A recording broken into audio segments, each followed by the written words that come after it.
China is making enormous progress in the development of artificial intelligence technology, and it has set off an earthquake in the West. The stocks of US big tech corporations crashed, losing tens of billions of dollars on the news that a small Chinese company called DeepSeek had created a new AI model that they released for free to the public. The Western media has referred to DeepSeek as the biggest threat to Silicon Valley's hegemony, and this is widely being called a Sputnik moment. That is a reference back to 1957 during the First Cold War, when the Soviet Union launched the first ever satellite in outer space, which was called Sputnik 1. The United States had significantly underestimated the technological capabilities of the former Soviet Union then, just as the US has vastly underestimated the technological capabilities of China today. Now, what's amazing is that the small Chinese company DeepSeek was able to develop a large language model, LLM, that is even better than the models that have been developed by the US mega corporation OpenAI, which is half owned by Microsoft, one of the biggest corporate monopolies on Earth.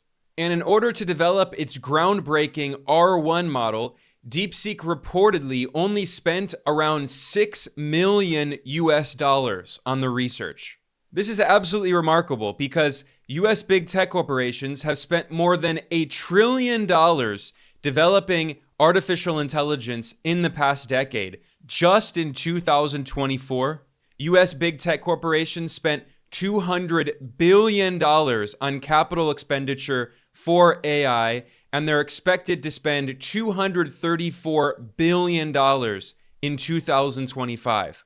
Moreover, when OpenAI announced in December 2024 that it had introduced ChatGPT Pro, it was charging $200 per month just for a subscription to use the application. Compare that to the DeepSeek R1 model, which is completely open source. It's free for everyone in the world to use. Not only is their app free to use, but you can download the source code because it's open source. You can install it locally on your computer or on your phone. You can even use it without the internet. This is completely free for everyone on Earth. And what's even better is that DeepSeek's LLM models only use a tiny fraction of the overall energy and computing power needed by OpenAI's models. So this is cheaper to use, it's better for the environment, and it's more accessible to the entire world. And it's free. I need to stress this point. It's free. This is why the week it was launched in late January, DeepSeek became the most popular app on Earth, the #1 app in the United States, overtaking ChatGPT. This has caused pandemonium in the US stock market because DeepSeek only spent reportedly around $6 million compared to the hundreds of billions of dollars being spent by US big tech corporations. So a lot of investors are saying, why are we spending so much money on these companies when a small startup in China can do better work for free? And moreover, the US government put export restrictions on China, trying to block China from getting access to cutting-edge NVIDIA chips that are needed for AI, or that they thought were needed to develop AI. But in reality, DeepSeek has shown that you don't need the most cutting-edge chips if you have brilliant researchers who are motivated to innovate. So what happened? NVIDIA lost $600 billion in its market cap in one day. This was the largest one-day loss in the history of the US stock market. NVIDIA shares plunged 17%, and other shares of big tech companies like Dell and Oracle and Supermicro all fell by at least 8.7% in one day. Now, immediately after NVIDIA's stock crashed, it slightly rose again because investors were doing something known as buying the dip. The same thing happened overall to the NASDAQ Composite, which is the main stock market index of publicly traded tech companies in the United States. But this was a massive blow to global investor confidence in the US stock market, and the idea being pushed by the Western financial press of so-called American exceptionalism. The idea that US tech companies are the best in the world and there's no real competition to these monopolies in Silicon Valley. In reality, what we've seen is that out of nowhere, a small, little-known Chinese startup has shaken everything up. And this is leading many financial analysts to ask if this is the beginning of the popping of the massive big tech bubble in the United States. Now, I recently published a video, which I will put a link to in the description below, explaining how the US stock market is in the biggest bubble in history. When you look at the Buffett indicator, which measures the market capitalization of publicly traded stocks in the US compared to GDP, you can see that it is at the highest level ever recorded at more than 200% of GDP, which is significantly higher than at the peak of the dot-com bubble that burst in 2000. Or if you look at the price to earnings ratio, the PE ratio, which compares the inflation-adjusted earnings of US publicly traded companies compared to the price of their stocks, you can see that they're at the highest levels since the dot-com bubble of 2000, and they're even higher than they were in 1929 at the peak of the stock market mania, which eventually crashed and contributed to the Great Depression of the 1930s. This is why even Jamie Dimon, the CEO of the largest US bank, JP Morgan Chase, warned at the World Economic Forum in Davos in January that the US stock market is inflated. He publicly said it. And when you have these large oligarchs on Wall Street publicly saying it, it's clear that it's a warning. They're saying, you should probably get out now. And what's even more concerning is how extremely concentrated the US stock market is. The majority of the growth in the S&P 500, which is the index of the 500 largest publicly traded companies on US stock exchanges, the growth in that index in recent years has been overwhelmingly dominated by just a small handful of big tech corporations, which are known as the Magnificent Seven or the Mag 7. Those are Apple, Microsoft, Nvidia, Amazon, Meta, Tesla, and Alphabet. Together, those 7 big tech corporations make up a third of the weight of the entire S&P 500. And those same Mag 7 companies make up nearly a quarter of the weight of the MSCI World Index, which is used by investors around the world to invest in the stock market of the entire world. And yet it's largely dominated by a small handful of US big tech monopolies. So there are literally trillions of dollars from investors all around the world that have flooded into the stocks of these US big tech corporations under the assumption that they have no real competition. They're the only game in town. And yet what we've seen in China is that these small startup companies with just a few $1 million can challenge the technological chokehold that Silicon Valley has on the entire world. This is especially symbolic because the extreme power of the billionaire oligarchs in the US big tech companies has been exposed by the Donald Trump administration. Trump invited the world's richest billionaires to sit with his cabinet members at his inauguration on the 20th of January. The world's 3 richest oligarchs were sitting there, which are Elon Musk, Jeff Bezos, and Mark Zuckerberg, which together, the 3 of them have more than $800 billion of wealth. They were joined by the CEO of Alphabet and Google, the billionaire Sundar Pichai, and also the billionaire CEO of Apple, Tim Cook.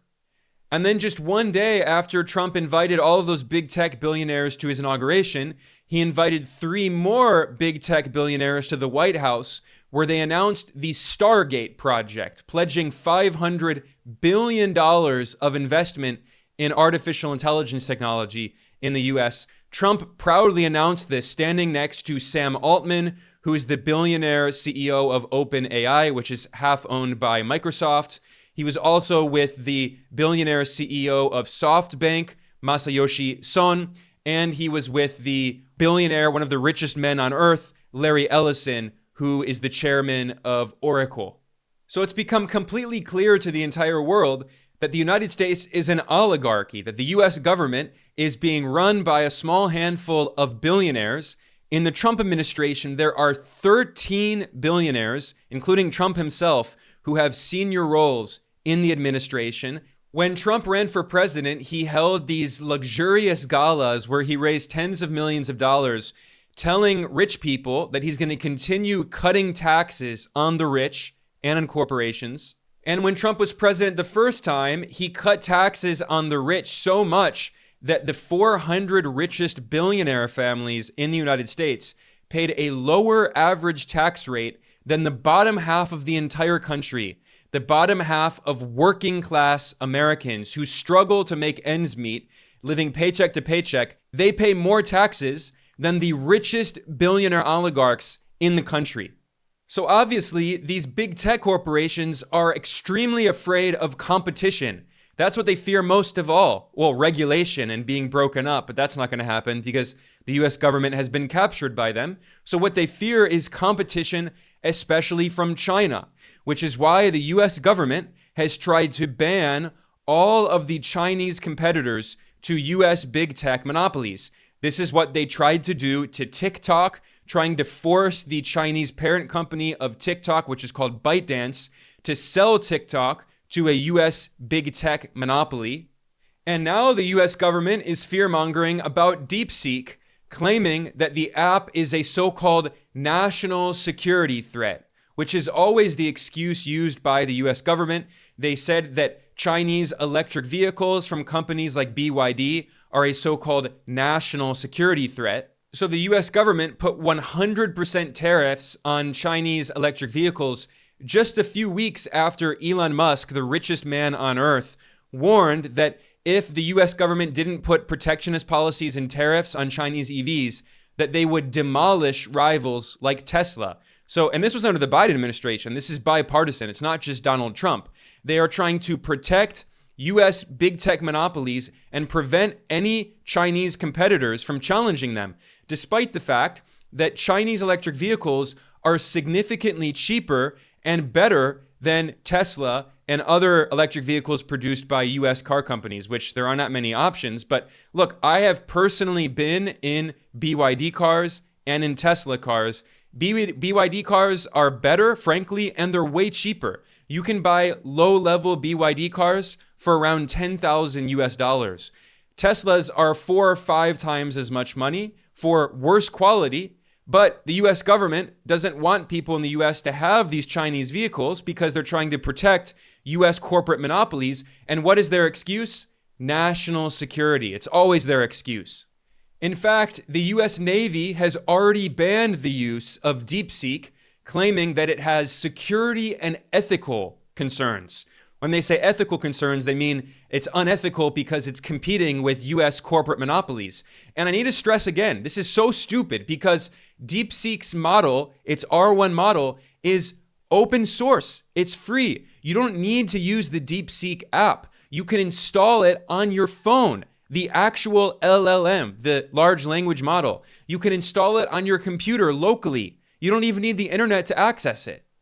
And what's funny is that some AI developers on Twitter were making fun of OpenAI, which its name is OpenAI, although it's actually half owned by Microsoft, one of the world's largest corporate monopolies. And this Chinese company, DeepSeek, actually produced an open source model. And yet OpenAI, one of the largest corporations on earth, is charging people $200 US per month to use its ChatGPT Pro model. And meanwhile, critics of DeepSeek say, oh, this Chinese company is going to collect all of your data. Meanwhile, if you actually look at OpenAI's privacy policy, they say very, very clearly, I'm reading here from OpenAI's website, quote, "We collect personal data if you create an account to use our services or communicate with us," end quote. So everything that the US government claims about Chinese companies is exactly what all of these US big tech corporations do. They're spying on people all around the world, not just in the US, not only domestic users, people all around the world who use these US big tech apps. They're being spied on. Their data is going to the United States. And we know that the US National Security Agency, the NSA, spies on everyone all around the world, including heads of state. This was exposed by the NSA whistleblower Edward Snowden over a decade ago. He showed that more than 35 world leaders were being spied on by the NSA, by the US government, using backdoors in different technological products produced by US companies. All of these US companies allow the US government to spy on people around the world. And yet we're supposed to be afraid of China. Every accusation made by the US against China is a confession of what the US government actually does. And speaking of that, I should point out just how coincidental it is, gosh darn, that the same week that DeepSeek became the most popular, the most downloaded app in the United States, overtaking its Silicon Valley competitors, what happened? There was a massive cyber attack against DeepSeek. What a coincidence. I wonder who could possibly be behind these attacks. I'm sure there are no connections whatsoever, but I'm just going to point out, apropos of nothing, two very interesting news articles from back in 2019. Did you know that the US government admitted to launching cyber attacks on Iran? Who knew? Or did you also know that back in 2019, the New York Times reported that the US government officials admitted that they were carrying out cyber attacks on Russia's power grid? So there is a precedent here. That's very strange. What we've seen for years is that the US government has been waging a technology war and an economic war against China. And Western media outlets have said this openly.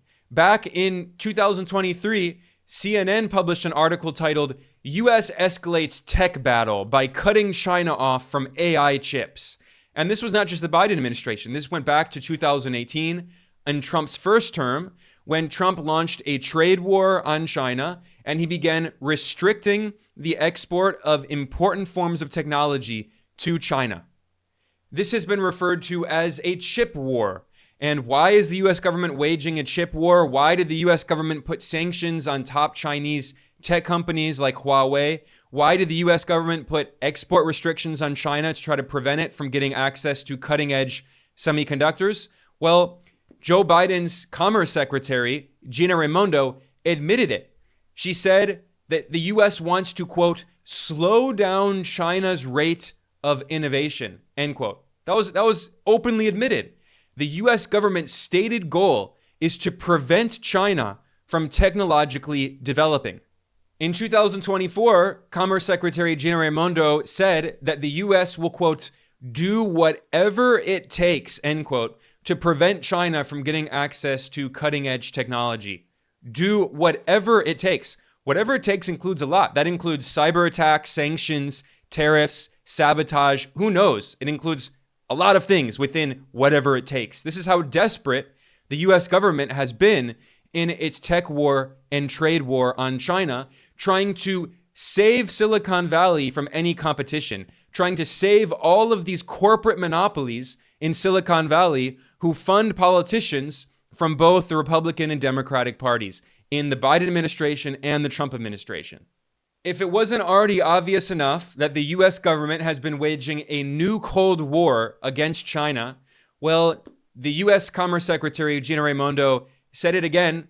She said in 2023 that China is, quote, the biggest threat we've ever had, end quote. And then she said that, quote, every minute of every day, we have to wake up tightening those controls, end quote. So the US government has been waging a full-on tech war, an economic war, trying to destroy China's tech sector and save Silicon Valley monopolies. And what has been the result? The US has failed. DeepSeek has shown how China continues to innovate. It's creating better technology for much cheaper, and it doesn't need access to the cutting-edge chips made by NVIDIA. It's doing it for just a few $1 million with older chips. And the biggest irony in all of this is that for years, Western so-called experts have claimed that China can't innovate. If you don't believe me, this is what the Harvard Business Review, a journal at the most prestigious elite US university, they published an article in 2014 titled, quote, Why China Can't Innovate, end quote. That's the title. And then the Western media outlet The Diplomat published an article with the same title, Why China Can't Innovate. And they claimed, quote, China's system is not set up to encourage innovation in practice, end quote. This is the condescending, frankly racist idea that Western so-called experts have repeated ad nauseum for decades, claiming that China can't innovate, all it can do is copy and steal, because at the heart of their claim, they're saying that the US system is better, capitalism is better, China is supposedly backward, according to them, because China is socialist. It is governed by a communist party, and they could never possibly innovate. Only billionaire capitalist oligarchs like Jeff Bezos and Elon Musk and Mark Zuckerberg, who are given billions of dollars of subsidies by the US government, by the way, but let's not talk about that. The free market, only billionaire oligarchs like them can innovate. We're supposed to believe that China and its unique socialist system is unable to innovate. And yet what we're actually seeing is that not only is China innovating even better than US big tech monopolies run by these billionaire oligarchs who fund US politicians and control US politics, in reality, Chinese companies are doing it with much fewer resources. And then what did DeepSeek do? It released its model, the R1 AI model, to the entire world for free.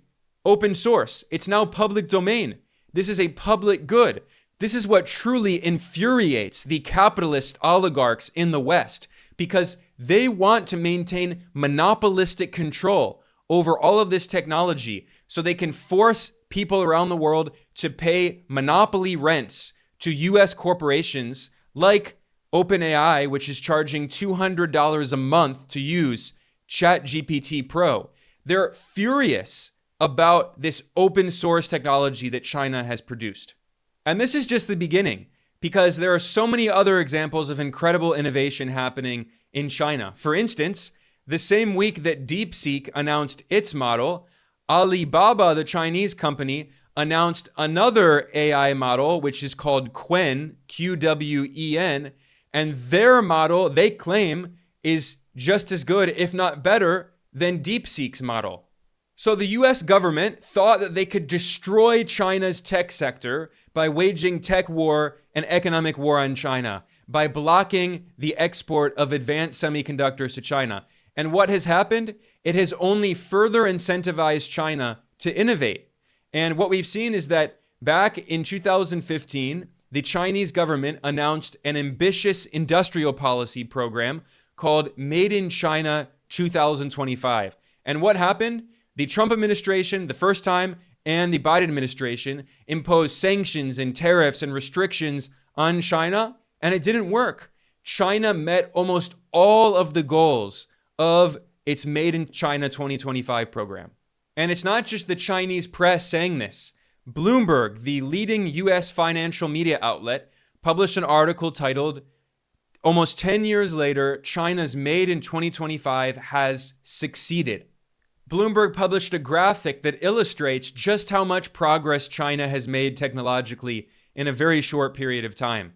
China is now the world's leader in unmanned aerial vehicles, that's drones, in solar panels, in graphene, in high-speed rail, in electric vehicles, in lithium batteries. China has also become the world leader in LNG carriers, and it's extremely competitive in pharmaceutical drugs, in large tractors, machine tools, robots, artificial intelligence, semiconductors. The only area where China is not yet competitive is commercial aircraft, which is dominated by a duopoly of Airbus and Boeing. And we can see that Boeing has been destroyed by a bunch of finance bros who fired all of the engineers and are they're destroying the company. They're treating it like private equity funds have treated the US economy, selling it for parts. Well, very soon, China is expected to become very competitive in commercial aircraft globally as well. So in every major technological industry, from low tech to high tech, China is catching up very quickly to the United States. And in some cases, as we see with DeepSeek, China is surpassing the US. And this is precisely why politicians in Washington have been losing their minds over China. from both parties, Republicans and Democrats, the Trump administration and the Biden administration. They're mouth-foaming warmongers trying to destroy China at all costs because for years, these so-called experts have been telling them China can't innovate. China can't innovate. China can only copy. And here, China is innovating. It's running laps around the United States with fewer resources, under sanctions, under export restrictions, under tariffs. And the US government is getting more and more aggressive because it's trying to protect its Silicon Valley corporate monopolies who do not want any competition. And in reality, what happens is when you have monopolies, they do not want to innovate.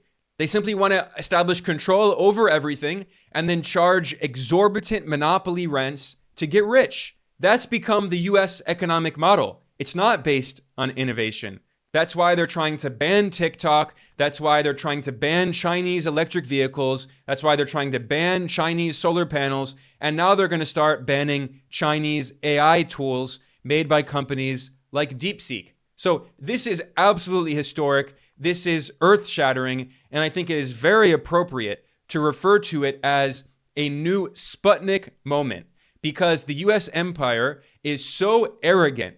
And it's run by these warmongering politicians who always underestimate their geopolitical rivals. And here we are today, and they have a lot of egg on their face. They have been shown to be the emperor without clothes. On that note, I'm going to conclude. I am Ben Norton. I'm the editor-in-chief of Geopolitical Economy Report. Please like and subscribe. Please share this. I will see you all next time.